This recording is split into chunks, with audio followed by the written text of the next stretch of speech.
السلام عليكم ورحمة الله وبركاته. بسم الله الرحمن الرحيم.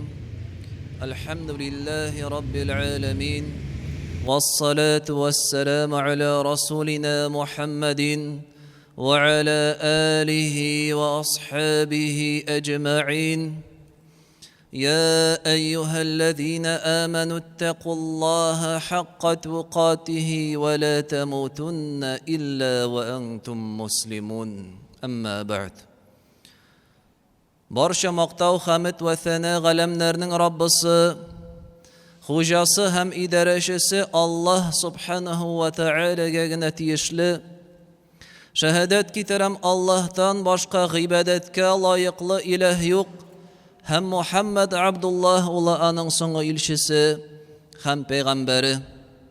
Kimge Allah Teala hayırlısın yazsa, o'z yardamin salsa anga hiç kim hem hiç narsa qarşı çığa almaz. Kimge Allah Teala'nın gazabı hem aşuvu kilse, anga hiç kim yardımcı bulmaz. Muhterem gaziz din kardeşlerim, yılına bir mertebe kilgen Allah bayramımız, gayetimiz Eidul Adha, Kurban bayramı hem bizge mübarek hem hayırlı bulsun. Sizlerine in ilik Tübenkama şehri hem rayonu imam muhtesibi bugünkü günde izgi Mekke jirlerinde haç seferi bilen bulgan Salih Hazret İbrahimov isiminden tebriklisim kile. Allah subhanahu wa ta'ala illerimizge, günlerimizge iminlik versin. İşlerimizge oңышlar salsın. Көңілләребезгә тынычлык, иман, тәүфик биреп, һәммәбезгә дә хәерле тормыш насыйп итсен. Инде шушы mübarәк гайет көннәрендә кылыначак изгелекләребезне, шалачак курбаннарыбызны, dualarımızı, sadakalarımızı Allah subhanahu ve teala keng rahmeti bilen kabullardan eylesin. Bu dünyada faydasını görüge hem ahirette ecir savaplarına erişirge nasip etsin. Kurban, nersesin ol kurban cemaat? Kurban diyen söz Garipçeden yakınayu, yakın bulu deyip tercüme etile. Çünkü bu günlerde şuşu mübarek bayramda her bir Müslüman Allah Teala'ga yakınayım deyip, anın merhametliligine erişim deyip, Allah yaratkan, Allah suygan gamel gıybadetler qırığa tırışam. Namaz okuy, dua kıla, sadakasını bere. Hem hiç şeksiz şuşu günlerde mahsus belgelengen gıybadet var. Ol kurban şalom. Allah subhanahu wa ta'ala Kur'an'da ayta "Fasalli li rabbika wanhar." Sen Rabbin rizalığı için namazını turğuz. Şundan soň kurban çal deyip emir ite. Ey cemaat, kurban çalu şuşu günlerde ol Allah Teala'nın buyruğu.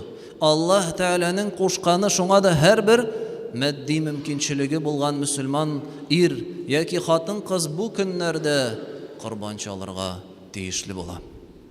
Bu bizning dinimizning bir yolası hem gıybadeti. Hem hiç şeksiz Allah Teala eğer de öz kullarına nindidir gamel gıybadet yüklegen iken, ol yukka gına yüklenmi. Anda var demek nindidir hikmet. Anda var kişilerinin özlerine Allah nindidir fayda, terbiye hem deriz. Aytik 2 ay ilikkine eli Ramazan ayında uraza tuttuk. Uraza bizni terbiyeledi, sabırlıkka öğretti, birbirimizin haline düşürge öğretti. Sadaka Allah Teala yükledi, miskin fakirlerinin halin bölü üçün. Köngüllerimizde bulgan qımsızlıktan şistaranır üçün, yumartlıkka öğrenir üçün. Kurban şalu ni üçün yüklengensin? Anın hikmeti, gıybireti hem mağnesi nersedesin? Mana bilir üçün biz anın tarihine qaytık. Kurban şalu gıybadeti ol Allah Teala'nın süyüklü peygamberi Halilullah İbrahim peygamber tarihine qayta. İbrahim aleyhisselam Allah peygamber ömür boyu halkın dinge şakırgaş, халкыннан иман китерүчеләр бик аз була. Һәм инде картлык яшенә җиткәч, аның динен дәвам итүчеләр саны аз булгач, ул Аллаһ Тәгаләдән дуга сорый. Рабби һәбли минас салихин, я Раббым Аллаһ, миңа изге бер нәсел бүләк ит дип әйтә. Шушы изге нәселем минем эшемне дәвам итер, Аллаһ Тәгаләнең диненә халыкны өндер итү нияте белән. 86 яшендә була Ибраһим пәйгамбәр, аның карчыгы шулай ук өлкән яшьтә. Аллаһ Субханаһу ва Тәгалә бу дугага җавап итеп, фабашшарнаһу бигуламин халим, һәм без аны сөендердек мәрхәмәтле, йомшак күңелле, сабыр бер ир бала белән дип әйтә. Һәм менә шушы ике картның балалары туа. Аңа кушалар исем Исмаил дип. Әйе җәмәгать, Аллаһ Тәгаләнең әмеренә бер нинди киртә юк. Әгәр дә ул нәрсәдер тели икән, ул бары тик күн, бул дип әйтә, һәм ул һичшиксез барлыкка килә. Һәм Исмаил алейһиссалам Ибраһимның улы үсә тора. Үсә бара, әтисенә итәгатьле бер яшүсмер яшенә җитә. Якынча 13 яшькә җиткәч дип әйтәләр галимнәребез, Ибраһим пәйгамбәр төш күрә. Нинди төш соң ул? Аның турында Аллаһ Субханаһу ва Тәгалә безгә изге Коръәндә Ас-Саффат сүрәсендә искә алып китә. Ләммә балага ма'аху as-сa'я qala ya bunayya inni ara fil manami anni azbahuk. Һәм инде Исмаил әтисе белән эшкә йөрердә яшькә җиткәч, ныгыгач, ярдәмче була башлагач, Ибраһим аңа бер көнне әйтә: "Эй улым," ди, "Мин төш күрдем. Һәм шушы төштә мин сине корбанга чалуымны күрдем," дип әйтә. Нәрсә дип уйларсың? Нәрсә әйтерсең ди? Исмаил алейһиссалам әйтә: "Qala ya abati fa'al ma tu'mar, satajiduni insha'Allahu minas sabirin." Ул әйтә: "Эй әтием," ди, "Сиңа нәрсә кушылды? Син шуны эшлә. Мин исә сабыр һәм түземле булырмын," дип әйтә. Һәм шуннан соң җәмәгать нәрсә буласың? Аллаһ Субханаһу ва Тәгалә дәвамында безгә шушы тарихи вакыйганы дәвам итә. فَلَمَّا أَسْلَمَا وَتَلَّاهُ لِلْجَبِينِ وَدَيْنَاهُ وَنَدَيْنَاهُ أَيَّ إِبْرَاهِيمُ. Һәм инде алар икесе дә буйсынгач ди. Ягъни Ибраһим да Аллаһ Тәгаләнең әмеренә буйсына, Исмаил алейһиссалам да аның әмеренә буйсына. Икесе дә шушы гамәлне, шушы эшне, Аллаһның кушканын эшләргә риза булгач ди. Һәм Ибраһим үзенең улын җиргә яткыргач, корбан чалырга дип, без аны чакырдык. "Я Ибраһим, эй Ибраһим, قد صدقت الرؤيا син чыннан да үзеңнең тугрылыгыңны белдердең, исбатладың. Инна һәза лаһуал балаул мубин. Бу синең өчен бер ачык сынау булды," дип әйтә Аллаһ Тәгалә. Аллаһ Субханаһу ва Тәгалә үзенең сөекле кулы Ибраһим пәйгамбәрне сыный җәмәгать. Нинди авыр сынау белән. Һәм Ибраһим пәйгамбәр бу сынауны уза.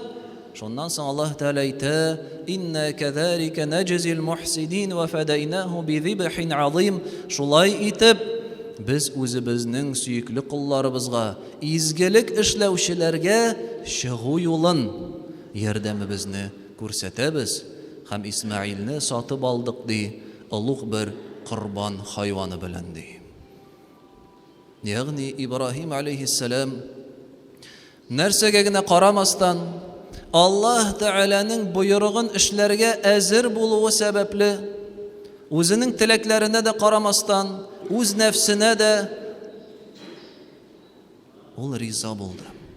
Ул аны эшләргә әзер иде. Шуңа да Аллаһ Тәгалә менә шушы авыр вакытта, шушы сынаулы вакытта, бит ул бик зур сынау булды чыннан да җәмәгать. Озак еллар буе көткән бабай, шушы картның беренче улы, инде ничә еллар бергә гомер иткән, үсеп кенә җиткәндә, аякка басканда гына шуны корбанга китерү җәмәгать. Бу күз алдына китереп булмый. Нинди ул булды аның өчен сынау, авырлык. ләкин ул аны үтте, һәм Аллаһ Тәгалә үтү сәбәпле аңа җиңеллеген бирде. Шушы гамәлне аңа туктатты һәм сарык чалырга кушты шуннан. Һәм шуннан бирле безнең Корбан гаете безгә килә, һәм безнең динебездә елда үтәлеп бара җәмәгать.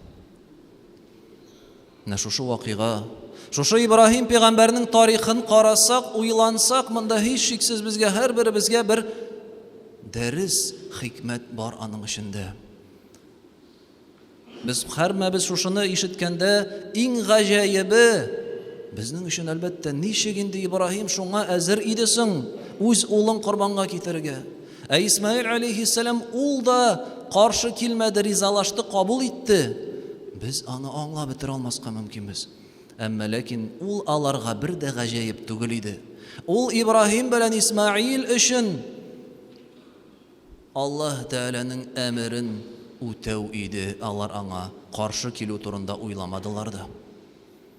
Менә бу чөнки алар Аллаһка хак иман белән иман китергәннәр иде. Һәм бу дөньяның хакыйкатен, Аллаһ Тәгаләнең бу дөньяны ничек төзегәнен һәм барлыкка китергәнен алар бик яхшы аңлыйлар иде. Нинди хакыйкать соң ул җәмәгать? Ничек төзелгән соң бу дөнья? Ул шунда, бу дөньяда нәрсә генә булмасын, һәммәсе бары тик Аллаһ Тәгаләдән генә бирелгән. Барысы да Аллаһ Тәгаләнең әмере белән генә булдырылган. Безгә тудырылган яшәү шартларыннан башлап, Аллаһ Тәгалә Коръәндә үзе безгә искә төшерә: "Аллазî джа'ала лакумул арда фирашан вас-самаа'a бина'a ва анзала минас-самаа'i ма'ан фахраджа биһи минас-самарати ризқан лакум." Ул Аллаһ сезгә җир йөзен бер түшәк, яшәү урыны кылды. Күкләрне бер бина итеп бар кылды һәм күкләрдән яңгыр яудыра сезгә җирдән төрле җимешләр һәм игеннәр ризык итеп чыгарыр өчен ди. Аллаһ Субханаһу ва Тәгалә яңгырын яудырмаса, бер нәрсә үсми җәмәгать һәм без бер нәрсә эшли алмас идек. Аллаһ булдырды кешегә җан, акыл, күз һәм колак. Аллаһ Тәгалә безгә искә төшерә: "Валлаһу ахраҗакум мин бутуни уммахатикум ла та'ламуна шай'a." Аллаһ Тәгалә сезне аналарыгыз карныннан чыгарганда, сез бер нәрсә белмидегез. Бер нәрсәгез юк иде. Аллаһ сезгә ваҗа'ала лакумус-сам'а, ул сезгә бирде колак һәм ишетү сәләте, вал абсар, күз күрү сәләте, вал афида, һәм ул сезгә бирде акыл. Ла'аллакум ташкурун. Шуның турында уйлансагыз, сез бәлки шөкерле булырсыз ди Аллаһ Тәгалә. Аллаһ Субханаһу ва Тәгалә безгә бирә нәсел, гаилә, балалар, оныклар. Коръәндә Аллаһ Тәгалә әйтә: "Яхлуқу ма яша." Аллаһ нәрсә тели, шуны бар кыла ди. Яһабу лиман яша'у инатha. Кемгә тели ул кыз бала бирә. Ва яһабу лиман яша'у ذкур. Кемгә тели ул ир бала бирә дип әйтә. Кешедә булган дәрәҗә, байлык, мөлкәт, югары урында булган эш, һәммәсендә Аллаһ Субханаһу ва Тәгалә бирүче.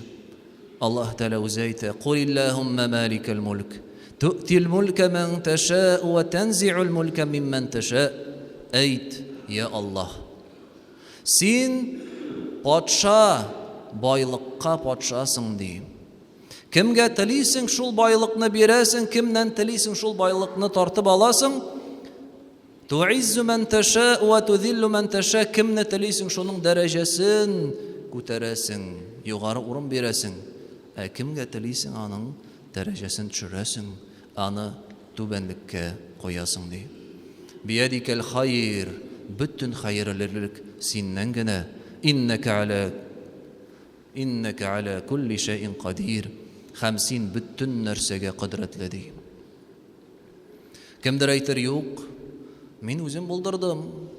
Мин үзем тырыштым, тир агыздым, иртәннән төнгә хәтле эшләдем, йокы күрмәдем, үзем булдырдым шушы байлыгыма, дәрәҗәмә, һәммәсенә үзем ирештем" дип әйтер. Андыйларга Аллах субханаһу ва тааля җавап бирә. Кул арайтум ин ахада Аллаһу сам'акум ва абсаракум ва хатама аля кулубикум. Әйт аларга, сез ничек уйлыйсыз? Әгәр дә Аллаһ сезнең күзегезне алса, әгәр дә Аллаһ сезнең колагыгызны алса, ишетү сәләтен, һәм сезнең акылларыгызны томаласа ди. Нәрсә эшләр идегез?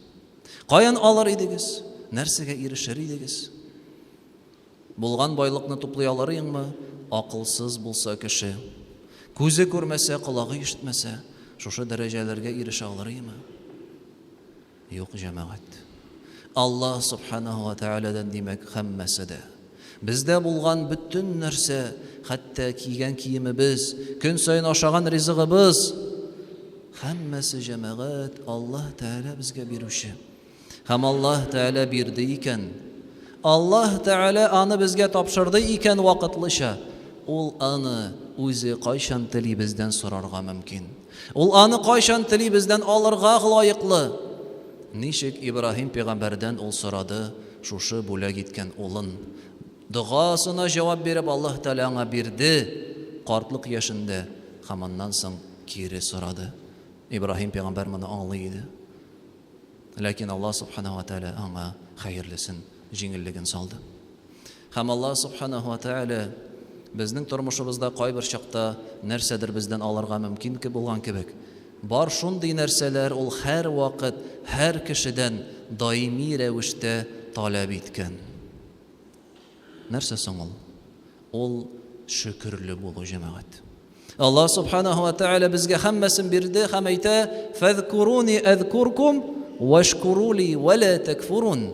Мине искә алыгыз, мин дә сезне искә алырмын. Үз ярдәмемнән ташламам, һәм миңа шөкер итегез. Рәхмәтсез була күрмәгез дип әйтә Аллаһ Тәгалә. Шөкер итү ул бирелгән нигъмәтне Аллаһ Тәгалә риза булган юлда куллану, җәмәгать. Аллаһ Тәгалә бирде акыл, акылны куллану дин өйрәнүдә, динне аңлауда, файдалы гыйлем алуда, ниндидер җәмәгатькә файда китерүче гамәлләр өстендә уйлауда.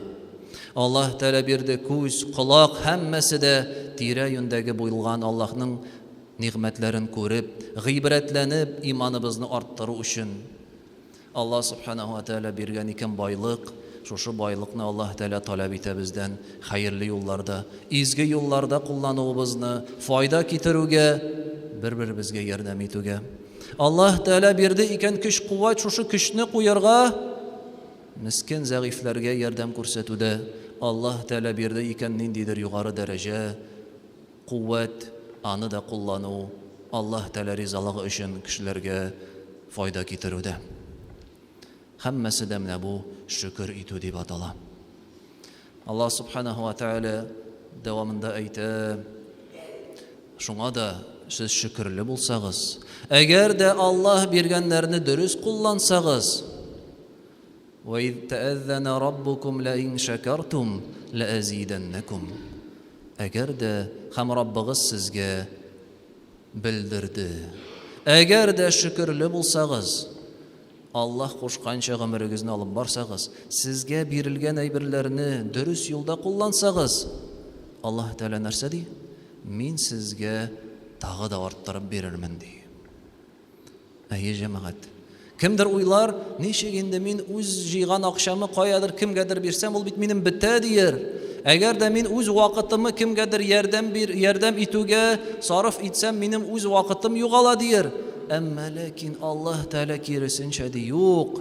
Сез кешегә ярдәм иткәндә, малыгызны сарыф иткәндә, садакагызны биргәндә, сез үзегезгә киресенчә арттырасыз гына дип әйтә. Ләкин вала ин кафартум инна азаби лашадид. Ләкин әгәр дә сез шушы булган нигъмәтләрне танып, мин биргән байлыкларны кадерен белеп, аларга шөкер итеп яшәмәсәгез, Аллаһ Тәгаләнең кушканнарын үтәмәсәгез һәм гөнаһлы юллардан тыелмасагыз, минем газабым бик каты ди Аллаһ Тәгалә. кисәтә безне. Минем газабым бик каты. Аллаһ Тәала ничек бирде, ул аны бер мизгелдә алырга да мөмкин җәмәгать. Бүген кеше үз акылында йөри, иртәгә ул дивана, акылсыз хәлгә төшәргә мөмкин. Бүген бар мөлкәт, куәт һәм дәрәҗә, иртәгә ул халык күләм хурлыкка төшеп, ахыргы көненә кадәр дәрәҗәсез булып калырга мөмкин. Шуңа да менә бу Корбан гаете, бу гыйбадәт безгә менә бу хакыйкатьне искә төшерә җәмәгать. Бу дөньяда һәм һәр нәрсә ул Аллаһ Тәаләдән безгә бирелгән. Һәм бирелгән бөтен нәрсә генә булмасын, аны Аллаһ Тәалә таләп иткәндә, Аллаһ Тәалә сораганда, ниндидер буйру кушканда, без аны корбанга китерергә тиешбез. Корбан гаетендә корбанчалык гына түгел, юк, ул ел дәврендә гомер буе үз вакытыбызны корбанга китерү, иң элек Аллаһка гыйбадәт кылуга, иң элек Аллаһ Тәаләнең кушканын үтәп намаз укуга, биргән дәрәҗәбез, көч-куәт, байлыгыбызны безнең өстебезгә бүлешү, башкаларда ярдәмгә кую.